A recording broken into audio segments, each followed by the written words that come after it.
अस्सलाम वालेकुम नाज़रीन, मैं हूं आपकी होस्ट नादिया शेख और इस वक्त मेरे साथ मौजूद हैं डॉक्टर जावेद जो कि डायबिटोलॉजिस्ट हैं और एंडोक्रिनोलॉजिस्ट हैं। डायबिटीज़ के इलाज के लिए ये डायबिटिक इंस्टीट्यूट पाकिस्तान लाहौर में काफ़ी अरसे से अपनी बेहतरीन खिदमत से अंजाम दे रहे हैं। इस वक्त मौजूद हैं हमारे साथ। वेलकम कहेंगे डॉक्टर साहब को। अस्सलाम वालेकुम डॉक्टर साहब। वालेकुम अस्सलाम। कैसे हैं आप?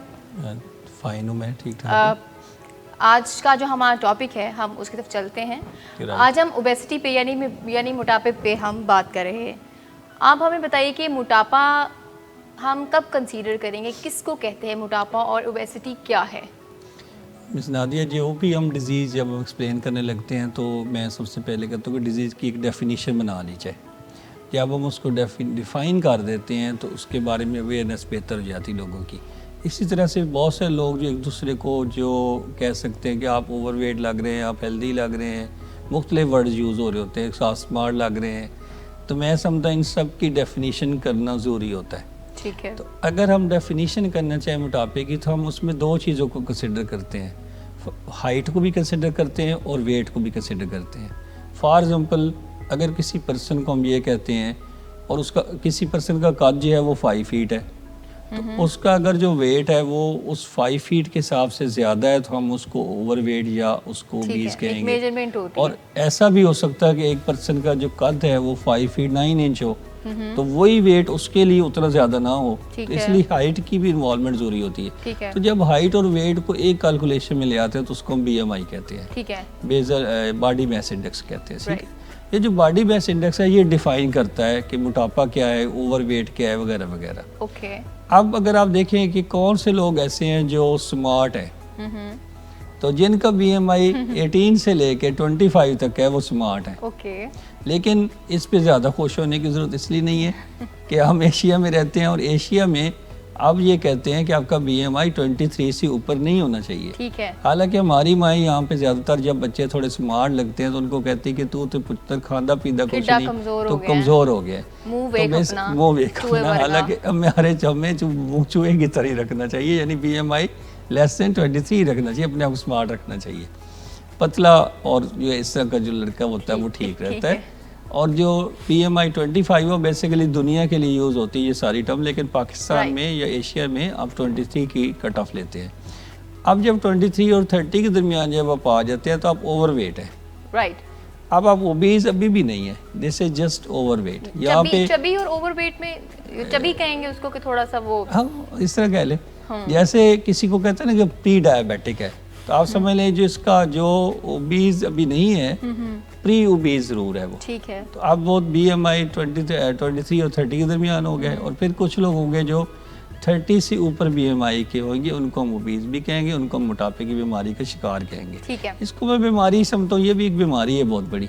और इसमें फिर ग्रेडिंग है कि जो स्टेज 1 है वो 30 से 35 तक है, स्टेज 2 जो है 35 से 40 तक, और स्टेज 3 जो है वो मोर देन 40 है। राइट।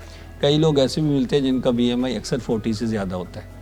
तो ये है, ये कैटेगरीज़ है, और इन कैटेगरीज़ के हिसाब से उनकी ट्रीटमेंट है, और उनकी जो मेडिकल ट्रीटमेंट है कब शुरू करनी है, उनकी सर्जिकल ट्रीटमेंट कब शुरू करनी है, ये सारा BMI डिपेंडेंट है। ठीक।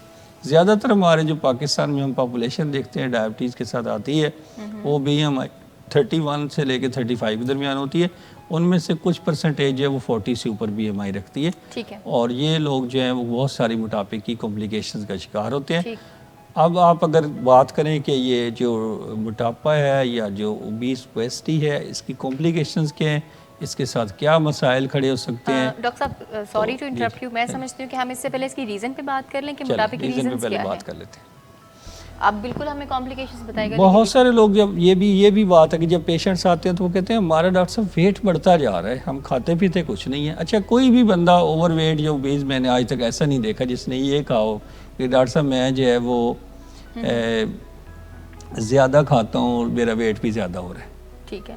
90% लोग आके यही कहते हैं कि जी वेट मेरा ज़्यादा हो रहा है, खाता पीता मैं कुछ नहीं। हालांकि रोटी के ऊपर ऐसे हल्का सा घी लगाते हैं, हल्का सा खाती हूँ और मेरा वेट बढ़ता जा रहा है। मैं पराठा, डॉक्टर कहते हैं पराठा नहीं खाना, तो कहती नहीं जी परहेज, तो वो कहते हैं मेरे ऊपर खत्म है ना परहेज, मैं तो बस रोटी ते माड़ा ये वाली बात बस ऐਵੇਂ। तो ये जो बात है, अब ये कि वेट कैसे बढ़ता है, सवाल वेट ऐसे बढ़ता है कि आप एनर्जी का इनटेक ज़्यादा ले रहे हैं और एक्सपेंडिचर उसका कम है। आप उसको यूटिलाइज उनका बैलेंस, उनके बैलेंस से वेट मेंटेन होना होता है। तो आप इनटेक ज़्यादा ले रहे हैं, आउटकम उसका कम है, तो आपका वेट बढ़ना शुरू हो जाएगा।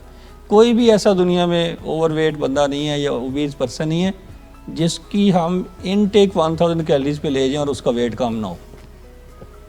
हो जाता है कम, आप डाइटरी इंटरवेंशन से हो जाता है कैलोरीज कम करने से। तो इसलिए ये कि कैलोरीज का काउंटिंग बड़ी इंपॉर्टेंट है। हमारे यहाँ कैलोरीज कॉन्शियस लोग नहीं है। फॉर एग्जांपल एक पराठा खाना या एक चपाती खाना और एक पिज़्ज़े के अंदर नान खाना बराबर नहीं है। जो एक पिज़्ज़ा है आपका, जो रेगुलर पिज़्ज़ा होता है वो 750 कैलोरीज कंटेन करता है। Oh my God. और एक चपाती जो है वो बेचारी 200 कैलोरीज तक रखती है। तो इसलिए फ़र्क है ना दोनों में। तो अब ये है कि कैलोरीज कॉन्शियस लोगों को होना चाहिए कि अपनी कैलोरीज इनटेक को नंबर, ये तो मेन रीज़न एक तो यही है। माइंडफुल ईटिंग भी कहते हैं, माइंडफुल ईटिंग कि हम कॉन्शियसली खा रहे हैं कि हम क्या खा रहे हैं और उसके हमें क्या नुकसान के बेनिफिट। माइंडफुल ईटिंग, सही बिल्कुल समझदारी से ईटिंग करें। आप देखें आप क्या खा रहे हैं और उसमें से कैलोरीज कितनी लेके जा रहे हैं, नंबर 1। नंबर 2, ये कुछ डिजीजेज हैं जिनको बाहर रूल आउट कर लेना चाहिए, जिनको एक्सक्लूड कर लेना चाहिए। वो डिजीजेज भी ओवरवेट होने का बायस बनती है। उनमें से मोस्ट कॉमन है थायराइड डिजीज। थायराइड हार्मोन की जो कमी है वो वेट गेन का बायस बनती है। आपके जो कार्टिसोल बॉडी में होता है, जो स्टीरॉइड्स होते हैं, या आप किसी और सोर्स से स्टीरॉइड्स ले रहे हैं, तो स्टीरॉइड्स की जो ज्यादती है वो वेट ज़्यादा करने का बायस बनती है।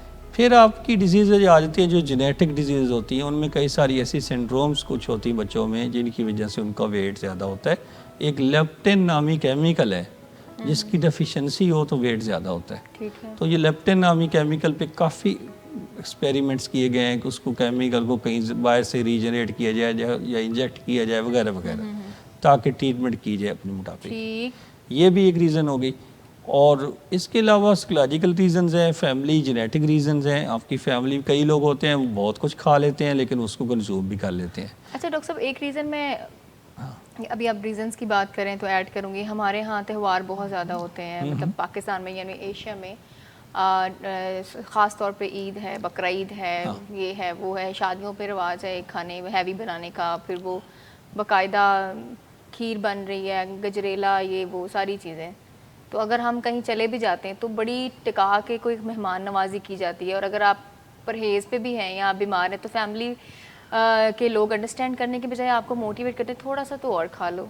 ये तो हमारे असल में जो खुशी है उसको कैलोरी यानी स्वीट्स के साथ अटैच किया गया है। जी अवार्ड जो है वो खाने की सूरत में दिया जाता है। आप बच्चे को कहते हैं कि अच्छा आप पढ़ लो, मैं आपको खाने पे ले जाऊंगा लेट नाइट। हाँ जी, आप उसको कहते हैं कि अच्छा जी आप ये कर लो, ये अचीव कर लो तो हम आपकी एक पार्टी टी पार्टी करेंगे। मतलब वो सारा कुछ खाने के साथ लिंक किया हुआ है हमने। एक्चुअली हमें अवार्ड्स और पनिशमेंट्स को खाने के साथ लिंक नहीं करना चाहिए। फूड्स को सेपरेट कर दें और अवार्ड्स और पनिशमेंट को सेपरेट कर दें, काफ़ी तक मसाइल हल हो जाते हैं। इसी तरह जो त्योहारों पे हमारे यहाँ पे भी कॉन्सेप्ट है कि बस जो है ना वो यानी जहाँ पे भी लोग बने इकट्ठे होने हैं तो वहाँ पहला जो बात होनी है वो ये होनी कि यार खाएं पिए क्या। तो वो जो खाना पीना उससे लिंक किया हुआ है, हमने अपनी खुशियों को लिंक किया हुआ है। एक्चुअली जगह ढूंढते हैं जहाँ से अच्छा और हैवी खाना मिल सके। तो हमें असल में अपनी खुशियों और गमियों को, और अब आप देखें अभी ये कैंपेन चल रही है कि क्या जब किसी की डेथ होती है तो वहाँ पे देगे पकनी चाहिए या नहीं पकनी चाहिए, इस तरह की डिबेट चल रही सोशल मीडिया में मैंने पढ़ा कि उसके ऊपर खाना ज़्यादा पकना चाहिए नहीं। तो वो भी एक बात सही नहीं है वाकई। तो जहाँ भी हमारी खुशी गमी है वहाँ पे हम खाने के साथ उसको लिंक कर लेते हैं। मेन रीज़न आपने कॉम्प्लिकेशंस के बारे में बात की। हाँ जी, कॉम्प्लिकेशन जो एक मेन जो कल्प्रिट है बहुत सारी डिजीज़ का वो बीइंग ओवरवेट एंड ओबीज होना होता है। उसमें हार्ट डिजीज़ भी आ जाती है। उसमें आपके कुछ पेशेंट्स ऐसे भी होते हैं जिनको रात को सोते हुए खराटे आते हैं, उन खराटों के दरमियान उनका सांस बंद भी हो जाता है, हैवी स्नोरिंग करते, और सुबह जब वो उठते हैं तो फ्रेश नहीं उठते, और दिन को वो जहाँ जगह देखते हैं वहाँ सो जाते हैं। फॉर एग्जाम्पल वो टीवी शो देखते हुए सो जाते हैं, वो किसी असेंबली का इलाज अटेंड करते हुए सो सकते हैं, वो किसी मीटिंग में सो सकते हैं। इस बीमारी को हम कहते हैं ऑब्स्ट्रक्टिव स्लीप एपनिया। ये बहुत ज़्यादा वेट के साथ लिंक्ड है। वेट रिडक्शन इसका ट्रीटमेंट है। इसी तरह जो स्टोमक की ट्रीटमेंट जो प्रॉब्लम्स हैं जैसे गैस्ट्रोएसोफेजियल रिफ्लक्स डिजीज़ है, खाना खाते हो खाना ऊपर की तरफ आना शुरू हो जाता है और फिर उसके साथ कभी कभी वो लंग्स में भी चला जाता है, खांसी शुरू हो जाती है। तो ये जो रिफ्लक्स डिजीज़ है ये बहुत अटैच है वेट के साथ। वेट रिडक्शन इसका ट्रीटमेंट है। इसी तरह ब्रेन के अंदर प्रेशर ब्रेन का जो है वो रेज हो सकता है। आपकी जो ऑस्टियोआर्थराइटिस है, घुटनों की जो अर्थराइटिस है ये वेट के साथ लिंक्ड है, बॉडी का यूरिक एसिड लेवल लिंक्ड है, फैटी लिवर इसके साथ लिंक्ड है। फैटी लिवर का एक एब्सोल्यूट ट्रीटमेंट वेट रिडक्शन है। अगर बहुत सारे लोग कहते हैं फैटी लिवर का क्या ट्रीटमेंट करें डॉक्टर साहब, ट्रीटमेंट वेट रिडक्शन है, उस तरफ कोई नहीं आएगा, ट्रीटमेंट मेडिकेशन की तरफ हर बंदा आना चाहता है। तो फैटी लिवर है, फिर डायबिटीज़, हाइपरटेंशन, ये सारे उसके साथ लिंक्ड है। तो ये एक समझ लें कि ये उम्मुल अमराज है, ये जो ओबेसिटी है ये उम्मुल अमराज है। ठीक है, आपने कॉम्प्लिकेशंस पे बात की। नेक्स्ट क्वेश्चन जो है वो टेस्ट का है कि एक मोटापे का शिकार जो शख्स है उसको टेस्ट कौन कौन से रिकमेंड करेंगे आप? जो मोटापे का शिकार टेस्ट मरीज़ है उसको एक तो अपने थायराइड लेवल टेस्ट करवाने चाहिए, जिसको हम TSH और फ्री T4 कहते हैं। उसके अलावा उसको अपने फास्टिंग लिपिड प्रोफाइल कराने चाहिए, जिसमें वो अपनी कोलेस्ट्रॉल, HDL, LDL, ट्राइग्लिसराइड्स के लेवल देखेगा। माइक्रोअल्बुमिन यूरिक टेस्ट है जो उनको करना चाहिए, जो आपकी किडनी डिजीज़ को के साथ लिंक्ड होता है। फिर आप इसके बाद लिवर फंक्शन टेस्ट आ जाते हैं ताकि फैटी लिवर का पता लग सके। फिर अल्ट्रासोनोग्राफी एब्डोमेन करते हैं ताकि लिवर को विजुअलाइज किया जाए कि उसमें फैट ज़्यादा इकट्ठी तो नहीं होगी। हम इसको कॉम्प्लिकेशंस का लिंक कर रहे हैं ना कि क्या? हाँ बिल्कुल। इसी तरह हम ECG करते हैं ताकि ब्लड प्रेशर अगर पेशेंट का बड़ी दिन से आई रह रहा है तो उसको हम ECG में देख सकें उसमें कोई चेंजेस हैं या नहीं है। अच्छा, फिर ये होता है कि कई दफ़ा हम एक टेस्ट करते होते हैं, उसको हम कहते हैं डेक्सामीथासोन सप्रेशन टेस्ट। उसमें डेक्सामीथासोन की एक गोली खिला के हम ये चेक करते हैं सुबह 8 बजे टेस्ट करके कार्टिसोल के बॉडी में कार्टिसोल नामी हार्मोन की ज़्यादती तो नहीं है। इस बीमारी को हम कुशिंग बीमारी कहते हैं, कुशिंग डिजीज़ कहते हैं। ठीक है, तो इसको टेस्ट करने के लिए जो टेस्ट होता है वो डेक्सामीथासोन सप्रेशन टेस्ट होता है। ठीक है, और ये टेस्ट भी इम्पॉर्टेंट होता है जब आप वेट मैनेजमेंट के वाले से बात कर रहे होते हैं। ठीक है, फिर फीमेल्स हैं तो उनमें स्पेसिफिक और टेस्ट आ जाते हैं, अल्ट्रासोनोग्राफी पेल्विस आ जाता है, ओवरीज का आ जाता है, क्योंकि फीमेल्स में पॉलीसिस्टिक ओवरी की डिजीज़ जो है वो लिंक्ड होती है मोटापे के साथ, और उसमें भी weight reduction main stay of treatment होता है। अच्छा, ये है, ये मेन जो टेस्ट मैंने बताए। हम बात कर रहे हैं शुगर फास्टिंग अपनी करानी चाहिए और HbA1c। हम क्योंकि मोटापे की बात कर रहे हैं तो इसमें एक क्वेश्चन जो कि बहुत इंपॉर्टेंट, व्हाट इज डायबिटिस? जब किसी पेशेंट को टाइप 2 डायबिटीज़ हो या डायबिटीज़ हो जाती है साथ में ओबीज होता है तो हम उसको डायबिटिस कह देते हैं। तो अब आजकल ये कॉमनली जो इकट्ठी दोनों बीमारियाँ आ रही है तो इसको एक कॉमन टर्म दे दी गई है डायबिटिस।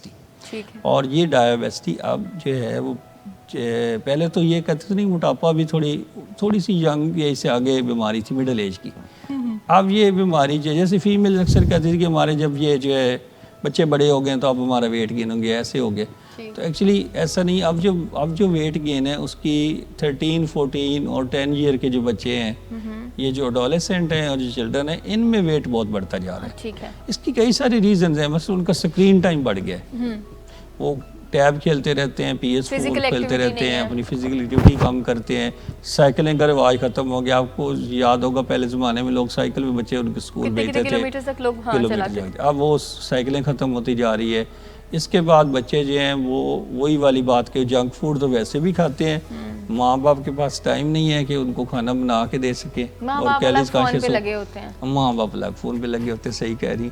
तो इसलिए ये है कि वो जो सारी चीज़ें मेल मिला के जो सारी बातें हैं ultimately this leads to weight gain. Okay doctor, और ये बड़ा खतरनाक है, बच्चों में वेट के बारे में अवेयरनेस पैदा करना बड़ी ज़रूरी है। हाँ, मेरा सवाल ये था कि बच्चों में ओबेसिटी को कैसे आप डिफाइन करेंगे और इसका ट्रीटमेंट क्या है, इस पर भी बात कीजिए। बच्चों में ओबेसिटी के वाले से ये है कि आपको यही जो फैक्टर्स मैंने बताए हैं इनके ऊपर आपको नज़र रखनी पड़ेगी और उनको बैलेंस डाइट की तरफ लाना पड़ेगा। Skipping a diet is not the treatment. ठीक है, हमारे बच्चे सुबह अपना नाश्ता कहते हैं हम छोड़ देते हैं, दोपहर को फिर वो उतनी कैलोरीज पूरी कर लेते हैं। लोगों ने डाइट और डाइटिंग के दरमियान जो एक डिफरेंस है उसको ख़त्म अंडरस्टैंडिंग उनकी नहीं है लोगों की। बिल्कुल, उस पर भी थोड़ी सी रोशनी डालिए। डाइट और डाइट, हाँ, मैं समझता हूँ कि जो बैलेंस डाइट कंटेनिंग 1000 कैलोरीज या 1200, कोई भी जो ट्रीटमेंट है ना वेट लॉस की, वेट का मैनेजमेंट की, वो कैलोरीज के साथ लिंक्ड है। आप 1000 से 1200 कैलोरी लें लेकिन बैलेंस डाइट लें। ऐसा भी नहीं कि आपने 10 दिन फाके कर लिए फिर आपने वेट थोड़ा कम किया और फिर उसी को उतना ही रिबाउंड फिनोमेना से ज़्यादा ले आए। और इसी तरह जो स्किपिंग ऑफ मील्स है ये कोई इतना अच्छा काम नहीं है, आइडिया नहीं है। आप 3 मील्स लें और उनमें कैलोरीज अपनी बैलेंस करें। वैसे रिकमेंडेड तो 5 मील्स नहीं है वो डायबिटिक्स में यानी अगर आप इंसुलिन यूजर हैं फिर आपको 5 मील्स वाली बात है। ओके। इसमें 3 मेन मील्स हैं, आप 3 मेन मील्स स्किप ना करें और उनमें अपनी कैलोरीज बैलेंस करें, अपना जो है अपने आप को सब्जियों की तरफ ज़्यादा लेके आएँ और ये निकलें ये जो है मसालादार चीज़ों से, ये जो रेडीमेड फूड्स हैं, मैं किसी ब्रांड को वो नहीं करूँगी, मैं रेडीमेड फूड सही, ठीक है। सो आज का हमारा टॉपिक तकरीबन जो मेरा आपके साथ है वो कंप्लीट है। हमने अभी आपने ओबेसिटी इन चिल्ड्रन पे बात की ना, तो इसके ट्रीटमेंट पे या इसको कैसे ओवरऑल ट्रीटमेंट की बात हम करने लगे थे ना, कि अब हम किसी भी पेशेंट में हम ये पेशेंट अक्सर ये कहते हैं ना कि मेरे को ट्रीटमेंट दे दें, कोई टैबलेट्स दे दें, तो मैं क्लियर कर दूं कि जब तक BMI 27 से 35 तक नहीं होता उस वक्त तक आमतौर पर मेडिकल ट्रीटमेंट नहीं रिकमेंड करते। तो BMI 27 से ऊपर हो, कोई कोमॉर्बिड कंडीशंस हो, फिर हम आमतौर पे कोई ट्रीटमेंट साथ स्ट्रेटजी उसकी फार्माकोलॉजिकल ट्रीटमेंट भी शुरू कर सकते हैं।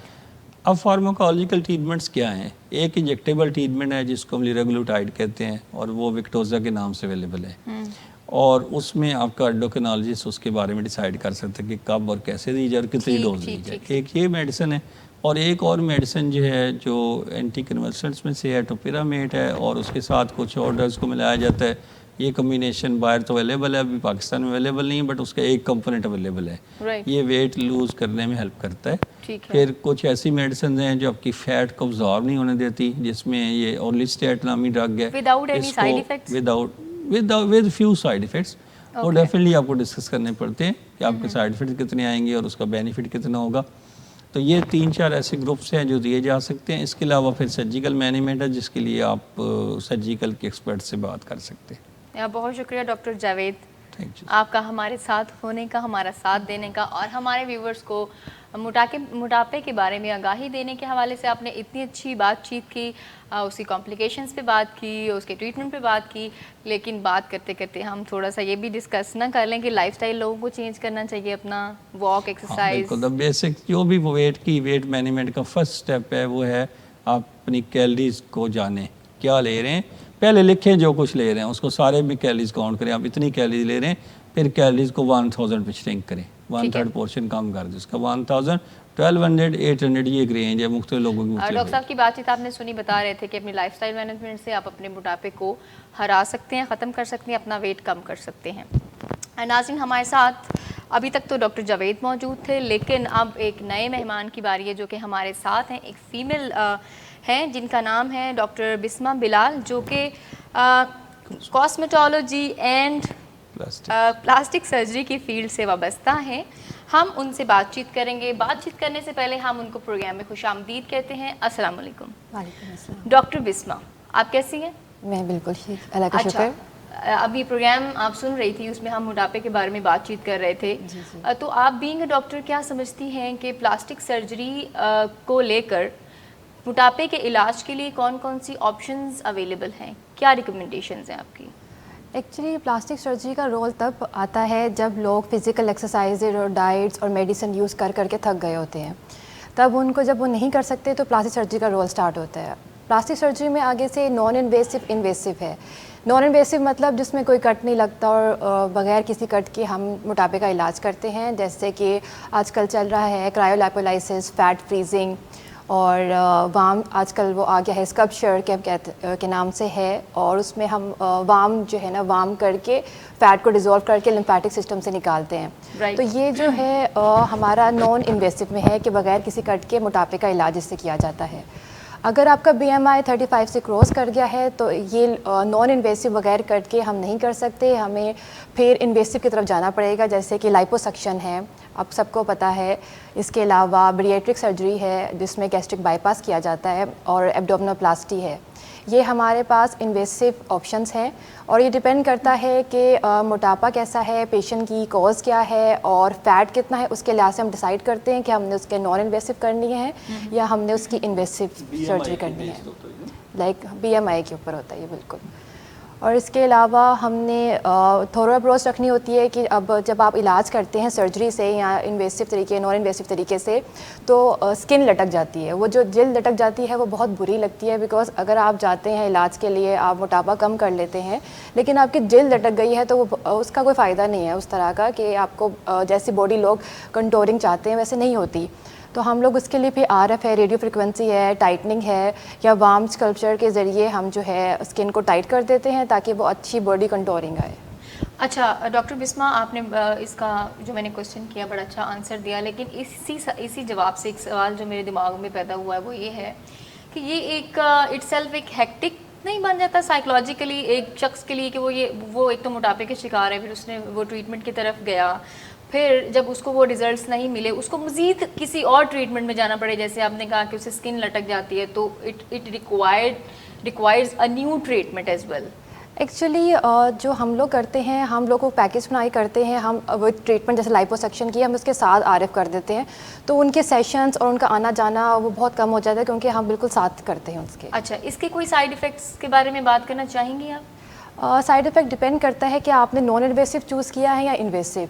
अगर आप इन्वेसिव चूज़ करेंगे तो जैसे कट लगेगा तो उसकी पेन है, इसके अलावा आप जो है डाउन टाइम तो उनके कम होते हैं, लेकिन ये है कि आप अपनी नॉर्मल ज़िंदगी की एक्टिविटीज़ जल्दी रिज्यूम नहीं कर सकते, कुछ दिन आप फंक्शनल नहीं रहते, फिर ब्रूजिंग होती है, इन्फेक्शन के चांसेस हो सकते हैं और स्वेलिंग हो सकती है। तो ये लाइक इन्वेसिव के आपके साइड इफ़ेक्ट्स हैं, नॉन इन्वेसिव के कंपैरेटिवली कम होते हैं, लेकिन नॉन इन्वेसिव में टाइम आपका बॉडी को कंटोरिंग में थोड़ा टाइम लग जाता है क्योंकि ऑब्वियसली आपको फ़ायदा तो है, लेकिन इसका एक नुकसान है कि आपको एटलीस्ट 2-3 मंथ्स लग जाते हैं कि आप बॉडी जो आप शेप चाह रहे हैं वो आए।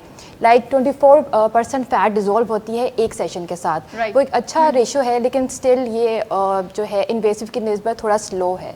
अच्छा, ये बताइए कि ये लॉन्ग टर्म इसके बेनिफिट्स हैं, लाइक ऐसा तो नहीं है कि ये ट्रीटमेंट कुछ अरसे के लिए है और आप इसके एडिक्ट तो मैं नहीं कहूँगी, लेकिन मैं ये कहूँगी कि फिर आपको बार बार उसी ट्रीटमेंट से गुजरना पड़े, बाद में फिर आपको फिज़िकली आप उतने एक्टिव या हेल्दी ना रहें कि आप कोई हैवी एक्सरसाइज कर सकें। उसके साथ एक्सरसाइज रिकमेंड होती है या फिर जस्ट मेडिसिन वगैरह के साथ? एक्चुअली हम लोग जो करते हैं, मैं उसे कहती हूँ 5D ट्रीटमेंट, बिकॉज हम पेशेंट को साथ लेके चलते हैं, हम उनको डाइट प्लान देते हैं, ठीक है, साथ हम उनको फिजिकल एक्सरसाइजेस बताते हैं बॉडी पार्ट्स के लिहाज से कि जिस बॉडी पार्ट्स को उन्हें टारगेट करना चाहते हैं हम उनकी एक्सरसाइजेस बताते हैं, फिर उसकी कोई इन्वेसिव या non invasive according to choice of the patient या उनकी कंडीशन के लिहाज से हम वो ट्रीटमेंट करते हैं।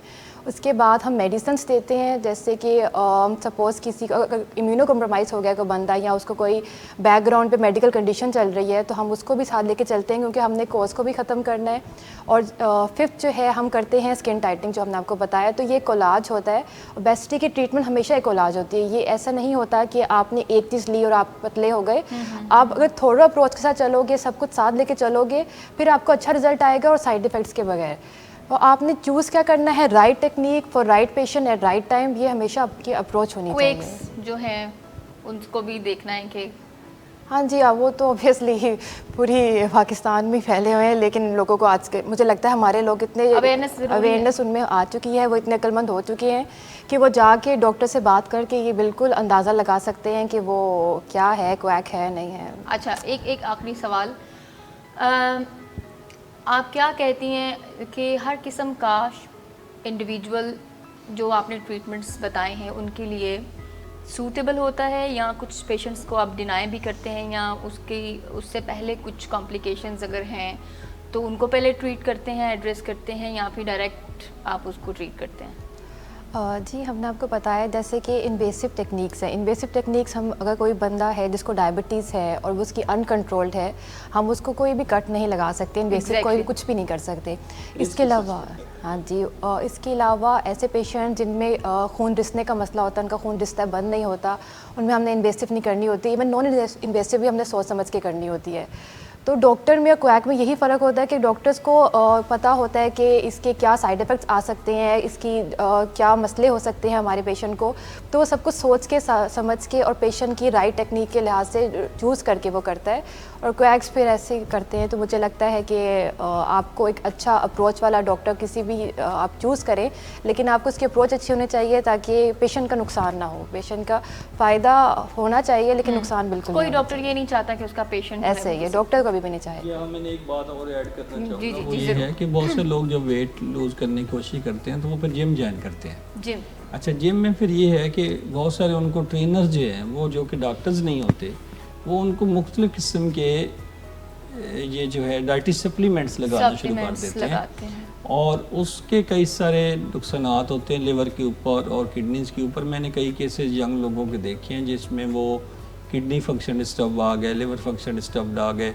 और फिर रीज़न नहीं मिल रही थी कि क्या रीज़न है। जब रीज़न पे जब प्रोबिंग की है तो पता लगा कि वो एक सप्लीमेंट डाइटरी ले रहे थे जी। जो कि जिम वाले एक तरह से प्रमोट कर रहे होते हैं, साथ ही उसको भी, सप्लीमेंट को भी, वो जो कॉस्टली होते हैं काफ़ी, वो सप्लीमेंट को भी कर रहे होते हैं, प्लस उसके इस्तेमाल से ऑब्वियसली बॉडी में कुछ ज़्यादा वो थोड़ा जल्दी बन जाती है, तो लोग एडवर्टाइज करने के लिए अपने आप को भी थोड़ा सा के लोग आए। या जो ओबेसिटी की ट्रीटमेंट है, ये डायबिटीज़ की ट्रीटमेंट है, उसमें कोई शॉर्टकट नहीं है। ठीक है, ये मैं क्लियर कर दूं। ऐसा जो लिखा जाता है कि भाई एक गिलास पिएं और छुटकारा हासिल करें, ऐसा कुछ नहीं है। शॉर्ट वो क्विक फिक्सेस आजकल भी नहीं है। एक हफ्ते में 10 किलो वजन कम करें। 10 किलो ना वजन, आप एक महीने का 1 किलो का टारगेट रखें। That is a reasonable target. आपसे 6 kg वेट लूज करना है 6 मंथ्स में, that is very good target. अपने टारगेट से ना वो उस हिसाब से रखें जो प्रैक्टिकल हो। दम वाली बर्फी खाएं और 1 महीने में 5 किलो ड्रास्टिक वेट चेंज होता है, उससे पेशेंट को काफ़ी नुकसान होता है साइकोलॉजिकली वैसे भी। तो मैं अपने पेशेंट को ये कहती हूँ कि lose weight but don't lose yourself. वाह, ये एक मेरा उनके साथ स्लोगन बन गया है। अच्छा नाज़रीन, आपने बातचीत सुनी डॉक्टर जावेद की, डॉक्टर बिस्मा बिलाल की। इन्होंने बहुत अच्छी बातें की मोटापे के बारे में, मोटापे के इलाज के बारे में। और नेक्स्ट वीक हम आपके खिदमत में दोबारा हाजिर होंगे एक नए टॉपिक के साथ। तब तक के लिए हमें इजाज़त दीजिए, अपना ख्याल रखिए, अल्लाह हाफिज़।